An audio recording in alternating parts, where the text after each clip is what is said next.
যে ব্যক্তি নামাজ আদায় করবে ওই ব্যক্তির নামাজ আদায় করাটাই তাকে সমস্ত অন্যায় কাজ থেকে বিরত রাখবে। কিন্তু আমি তো দেখি এমন ব্যক্তি রয়েছে যে ব্যক্তি নামাজ আদায় করে আবার চুরিও করে, নামাজ আদায় করে আবার সে অন্যায় কাজ করে। তাহলে ওই ব্যক্তিকে নামাজ কিভাবে তাকে অন্যায় কাজ থেকে ফেরায় না? আল্লাহ তাআলা তো বলছেন যে ব্যক্তি নামাজ আদায় করবে, আল্লাহ তাআলা বলছেন ওই ব্যক্তির নামাজই তাকে অন্যায় কাজ থেকে বিরত রাখবে।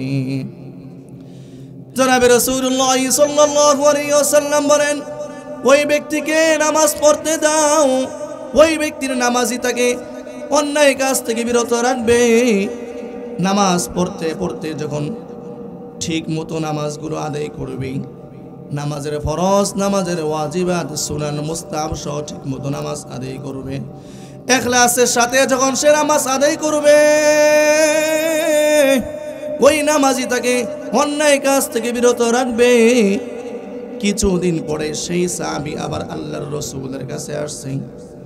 আসার পরে বলল, ইয়া রাসূলুল্লাহ, ইয়া হাবিবাল্লাহ, যে ব্যক্তির ব্যাপারে বললাম ওই ব্যক্তি নামাজ পড়ে আবার চুরিও করে, এখন তো দেখি সে শুধু নামাজ আদায় করে, সে আর চুরি করে না। সুবহানাল্লাহ। ভাইয়েরা আমার, নামাজ আদায় করলে কি পরিমাণ ফায়দা হয়?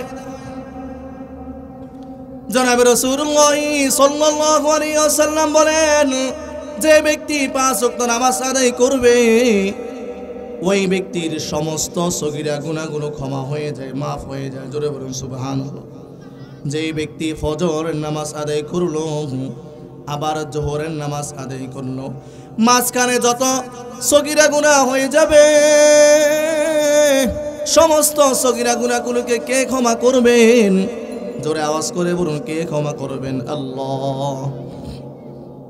যে ব্যক্তি জোহরের নামাজ আদায় করলো আবার আসরের নামাজও আদায় করলো, মাঝখানে যত সগীরা গুনাহ হবে সমস্ত সগীরা গুনাহগুলোকে কে ক্ষমা করবেন? আল্লাহ তাআলা ক্ষমা করবেন। এরকম ভাবে প্রত্যেকটা 5 ওয়াক্ত নামাজ যখন সে আদায় করবে, এর মাঝখানে যত ধরনের সগীরা গুনাহ হবে আল্লাহ তাআলা সমস্ত সগীরা গুনাহকে আল্লাহ তাআলা নিজ গুণে ক্ষমা করে দিবেন। এক হাদিসের মধ্যে এসেছে, আল্লাহ নবী বলেন, যে ব্যক্তি এশারের নামাজ জামাতের সাথে আদায় করলো আবার ফজরের নামাজও জামাতের সাথে আদায় করলো, রাত্রিবেলা এশারের নামাজ আদায় করে সে ঘুমাইয়া যায়, আবার ফজরের সময় জামাতের সাথে নামাজ আদায় করবে, ওই ব্যক্তিকে আল্লাহ তাআলা সারা রাত্রি নফল নামাজ আদায় করলে যে পরিমাণ সওয়াব, আল্লাহ তাআলা ঘুমাইয়া থাকার কারণেও আল্লাহ তাআলা তাকে সেই পরিমাণ সওয়াব দান করবেন। সুবহানাল্লাহ। জনাবে রাসূলুল্লাহ সাল্লাল্লাহু আলাইহি ওয়াসাল্লাম হযরত আবু যর গিফারি রাদিয়াল্লাহু তাআলা আনহুকে নিয়ে একবার তিনি সকালবেলায় কোথাও যান, শীতের মৌসুমে গাছের ডাল থেকে কিন্তু পাতাগুলো, শুকনা পাতাগুলো ঝরে ঝরে পড়ে যায়, ঠিক কিনা? হযরতে জনাবে রাসূলুল্লাহ সাল্লাল্লাহু আলাইহি ওয়াসাল্লাম হযরত আবু যর গিফারি রাদিয়াল্লাহু তাআলা আনহুকে নিয়ে একবার শীতের মৌসুমে সকালবেলা তিনি রাস্তা দিয়ে যান, একটা গাছের ঢাল ধরে ঝাঁকা দেওয়ার কারণে অনেকগুলো শুকনা পাতা ঝরে ঝরে পড়ে যায়। জনাবে রাসূলুল্লাহ সাল্লাল্লাহু আলাইহি ওয়াসাল্লাম বলেন, ওরে আবু যর গিফারি, হযরত আবু যর গিফারি বললেন, ইয়া রাসূলুল্লাহ, ইয়া হাবিবাল্লাহ, আপনি বলুন কি বলবেন? আল্লাহ রাসূল বললেন, গাছের ডাল ধরে ঝাঁকা দেওয়ার কারণে কিন্তু অনেকগুলো পাতা পড়ে গেছে, তুমি দেখেছো নি? তিনি বললেন, হে আল্লাহর রাসূল, আমি দেখলাম। জনাবে রাসূলুল্লাহ সাল্লাল্লাহু আলাইহি ওয়াসাল্লাম বললেন, এরকম ভাবে আমার যে উম্মত 5 ওয়াক্ত নামাজ আদায় করবে তার শরীর থেকেও এরকম ভাবে গুনাহগুলো ঝরে পড়ে যায়। জোরে বলুন না সুবহানাল্লাহ। ভাইরা আমার, জনাবে রাসূলুল্লাহ সাল্লাল্লাহু আলাইহি ওয়াসাল্লাম সাহাবায়ে কেরামদেরকে বললেন, যদি তোমাদের কারোর বাড়ির সামনে যদি নহর থাকে, নদী থাকে, আর সেই নদীর মধ্যে যদি কোনো ব্যক্তি 5 বেলা গোসল করে, তাহলে তার শরীরের মধ্যে কোনো ময়লা থাকবে নি? কোনো ময়লা থাকবে? একবার গোসল করলে তো কি থাকে না, শরীরে ময়লা থাকে না। আর 5 বেলা গোসল করলে ময়লা থাকবে? সাহাবা একরাম বললেন, ইয়া রাসূলুল্লাহ, ইয়া হাবিবাল্লাহ, 5 বেলা কেন, এক বেলা গোসল করলেই ময়লা থাকে না? 5 বেলা গোসল করলে তো তার শরীর আরো সুন্দর হয়ে পরিষ্কার হয়ে যায়, কোনো ময়লা থাকবে না। আল্লাহ নবী বলেন, এরকম ভাবে আমার যে উম্মত 5 ওয়াক্ত নামাজ আদায় করবে তাদের শরীরের মধ্যেও কোনো রকমের গুনাহ থাকতে পারে না। জোরে বলুন সুবহানাল্লাহ। ভাইরা আমার, যারা 5 ওয়াক্ত নামাজ আদায় করবে, ওযু করবে, নামাজ আদায় করবে, কাল হাসরের ময়দানে ওযুর অঙ্গ প্রত্যঙ্গগুলা বিদ্যুতের মতো চমকাইতেই থাকবে। জোরে বলুন সুবহানাল্লাহ। সাহাবা একরাম রাদিয়াল্লাহু তাআলা আনহুম বললেন, ইয়া রাসূলুল্লাহ, ইয়া হাবিবাল্লাহ, কাল হাসরের ময়দানে লক্ষ লক্ষ কোটি কোটি মানুষের সামনে আপনি কিভাবে আপনার উম্মতদেরকে চিনবেন? জনাবে রাসূলুল্লাহ সাল্লাল্লাহু আলাইহি ওয়াসাল্লাম বলেন, যে ব্যক্তি আমার যে উম্মত 5 ওয়াক্ত নামাজ আদায় করবে, ওযু করে, ভালো করে ওযু করবে, 5 ওয়াক্ত নামাজ আদায় করবে, আল হাসরের ময়দানে ওযুর অঙ্গ প্রত্যঙ্গগুলা বিদ্যুতের মতো চমকাইতেই থাকবে। জোরে বলুন সুবহানাল্লাহ। আর আমি গুরু দেখে বুঝবো তারাই আমার উম্মত, তাদেরকে ধরে ধরে আমি জান্নাতে প্রবেশ করাবো। সুবহানাল্লাহ বলেন। জান্নাতে যেতে চান তো? এই জন্য 5 ওয়াক্ত নামাজ না পড়লেও চলবে নাকি? পড়তে হবে, পড়তে হবে। যে ব্যক্তি 5 ওয়াক্ত নামাজ আদায় করবে, আল্লাহ তাআলা সেই ব্যক্তিকে 5টা পুরস্কার দান করবেন। কয়টা পুরস্কার দান করবেন? 5টি পুরস্কার দান করবেন। শুনতে চান তো সেই পুরস্কারগুলা? 1 নম্বর পুরস্কার, যে ব্যক্তি 5 ওয়াক্ত নামাজ আদায় করবে, আল্লাহ তাআলা তাকে পৃথিবীর মধ্যে কোনো রকমের রিজিকের অভাব রাখবে না। হয়তো আল্লাহ তাআলা তাকে পরের সম্পদের মালিক বানাইবেন, অথবা হয়তো আল্লাহ তাআলা তাকে অনেক এমন বরকত দান করবেন, তার রিজিক অল্প হলেও আল্লাহ তাআলা এমন বরকত দান করবেন, যে ব্যক্তির লক্ষ কোটি অঢেল সম্পদ রয়েছে, সেই সম্পদের মধ্যেও এই পরিমাণ বরকত থাকবে না। জোরে বলুন সুবহানাল্লাহ। 2 নম্বর ফায়দা, 2 নম্বর পুরস্কার আল্লাহ তাআলা দান করবেন, যে ব্যক্তি 5 ওয়াক্ত নামাজ আদায় করবে, আল্লাহ তাআলা কবরের মধ্যে যাওয়ার পর, ওই ব্যক্তি কবরে যাওয়ার পরে আল্লাহ তাআলা ওই ব্যক্তির কবরের সমস্ত আযাবগুলোকে ক্ষমা করে দিবেন। জোরে বলুন সুবহানাল্লাহ। as-salatu nurun, as-salatu nurun, যে ব্যক্তি 5 ওয়াক্ত নামাজ আদায় করবে, কবরে যাওয়ার পরে সেই নামাজগুলা ওই ব্যক্তির কবরের মধ্যে বাতি হয়ে যাবে, আলোকিত হয়ে যাবে। সুবহানাল্লাহ বলেন। পৃথিবীর মধ্যে যদি কোনো অন্ধকারের মধ্যে আমাদের সামনে কোন ব্যক্তি আছে আমরা দেখতে পাই না, অন্ধকারে লাইট যখন বন্ধ হয়ে যায়, রাত্রিবেলা হয়ে যায়, আমাদের সামনে কে আছে, পিছনে কে আছে দেখা যায় না, বোঝা যায় না। কোনো একটা জিনিস কোথায় রাখলাম, ওই জিনিসটাও কিন্তু আমরা ঠিক মতো দেখি না, ঠিক কিনা? আর কবরের মধ্যে যাওয়ার পরে এত অন্ধকার,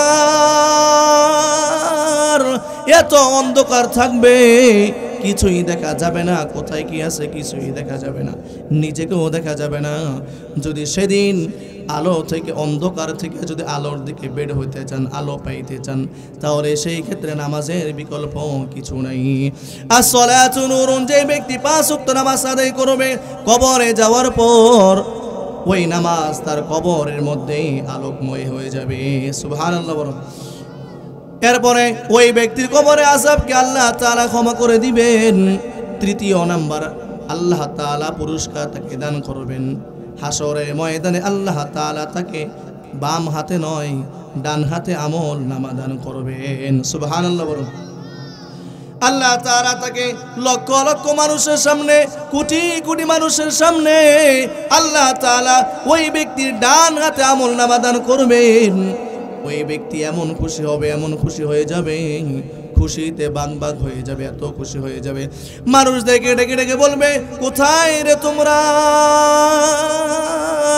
দেখো আল্লাহ তাআলা আজকে আমার আমল নামা ডান হাতে দান করছেন, এজন্য আমল নামা ডান হাতে নেওয়ার জন্য রাজি আছেন কি নাই? জোরে বলুন, রাজি আছেন তো ইনশাআল্লাহ? এজন্য 5 ওয়াক্ত নামাজ আদায় করতে হবে। যে ব্যক্তি 5 ওয়াক্ত নামাজ আদায় করবে, তৃতীয় নম্বর পুরস্কার আল্লাহ তাআলা ওই ব্যক্তির আমলনামা ডান হাতে দান করবেন। 4 নম্বর পুরস্কার আল্লাহ তাআলা দান করবেন যে ব্যক্তি 5 ওয়াক্ত নামাজ আদায় করবে, আল্লাহ তাআলা 4র্থ নম্বর যে পুরস্কার দান করবেন সেই পুরস্কার হইল বিদ্যুতের মতো আল্লাহ তাআলা তাকে পুলসিরাতের পুল তাকে পার করাইয়া দিবেন। জোরে বলুন সুবহানাল্লাহ। 5 নম্বর আল্লাহ তাআলা পুরস্কার দান করবেন ওই ব্যক্তিকে আল্লাহ তাআলা বিনা হিসাবে জান্নাত দান করবেন।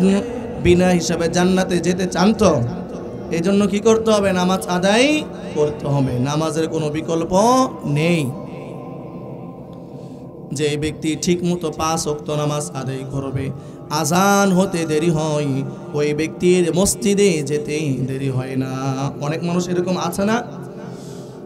আল্লাহ তাআলা আল্লাহর রাসূল সাল্লাল্লাহু আলাইহি ওয়াসাল্লাম হাদিসের মধ্যে বলেন, অরাজুলুন কলবুহু মুআল্লাকুন বিল মাসাজিদি, ওই ব্যক্তি যে ব্যক্তির অন্তর সব সময় মসজিদের সাথেই লেগে থাকে, ওই ব্যক্তি কাল হাসরের ময়দানে আল্লাহ তাআলা নিজ আরশে আজিমের নিচে আল্লাহ তাআলা সেদিন 7 দল ব্যক্তিকে নিজ আরশের নিচে ছায়া দান করবেন। কয় দল ব্যক্তিকে? 7 দল ব্যক্তিকে।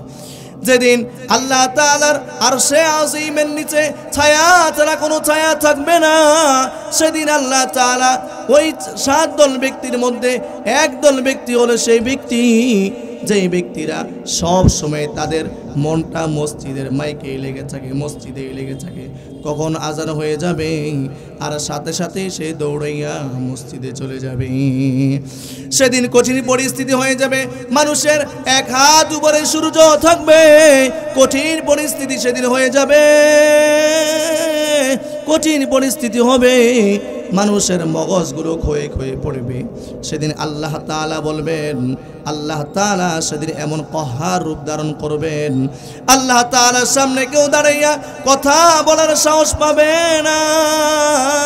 সেদিন আল্লাহ তাআলা বলবেন, আনাল মালিক, আমি বাদশা, আনাল মালিক, আমি বাদশা, আইনা মুলুকুল আরদি, কোথায় রে জমিনের তোমরা বাদশারা, কোথায় রে প্রতাপশালীরা, কোথায় রে সুপার পাওয়াররা, কোথায় আজকে তোমরা কোথায়? কেউ আল্লাহ তাআলার সামনে দাঁড়িয়ে কথা বলার সাহস পাবে? কথা বলার সাহস পাবে? আল্লাহ তাআলা বলবেন, আইনাল মুতাকাব্বিরুন, আইনাল জাব্বারুন, আইনাল জাব্বারুন, কোথায় রে প্রতাপশালীরা, আইনাল মুতাকাব্বিরুন,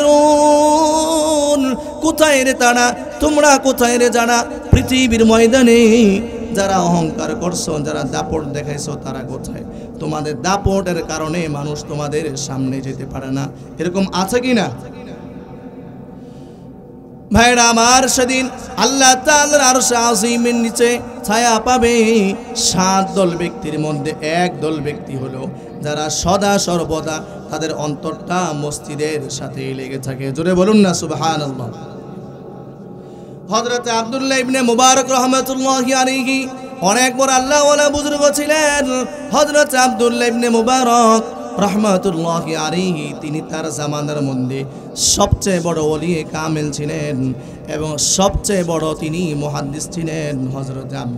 হযরতে ওমর ইবনে হযরতে আব্দুর রহমান মুবারক রাহমাতুল্লাহি আলাইহি, আব্দুল্লাহ ইবনে মুবারক রাহমাতুল্লাহি আলাইহি তিনি যখন